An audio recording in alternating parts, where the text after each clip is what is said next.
মোসাম্মদ মার্জিয়া আক্তার বক্তব্য প্রদান করেছেন, তাহা সম্পূর্ণ মিথ্যা ও বানোয়াট।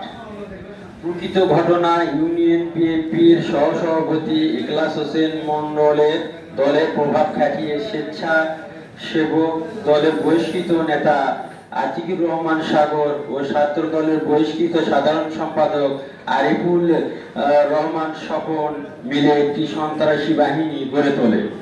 তারা দীর্ঘদিন যাবৎ চালিতাবাড়ি, পাঁচবেড়িয়া, উলিপুর, নাগরকান্দি, কদিমপাড়া সহ আরো 2-3 গ্রামে নিরীহ মানুষের সন্ত্রাসী কায়দায় চাঁদাবাজি, মারপিট, ছুরিকাঘাত, আঘাত সহ মাদক ব্যবসা করে আসছে।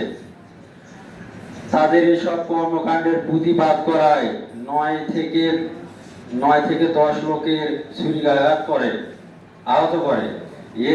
এছাড়া বিভিন্ন সময়ে এলাকার মানুষদের নামে তারাই আবার মিথ্যা ঘটনা দেখিয়ে হয়রানিমূলক মামলা দায়ের করে।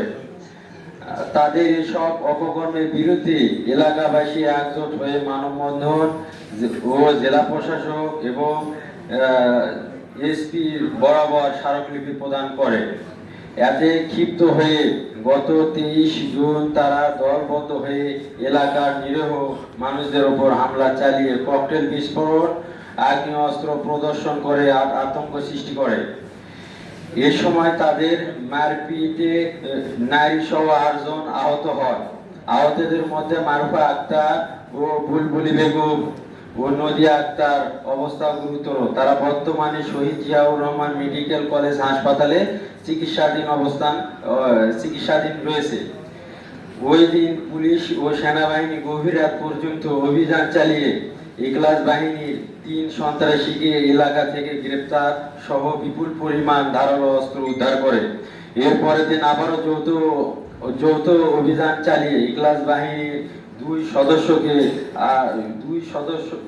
সদস্যকে গ্রেপ্তার সহ প্রচুর পরিমাণ দেশীয় ধারালো অস্ত্র উদ্ধার করে। সন্ত্রাসীদের রক্ষা করতে ইখলাস বাহিনী ও সদস্য সাগরের স্ত্রী মার্জিয়া সংবাদ সম্মেলনে মিথ্যা তথ্য উপস্থাপন করে প্রশাসনকে ভুল বোঝানোর চেষ্টা করে।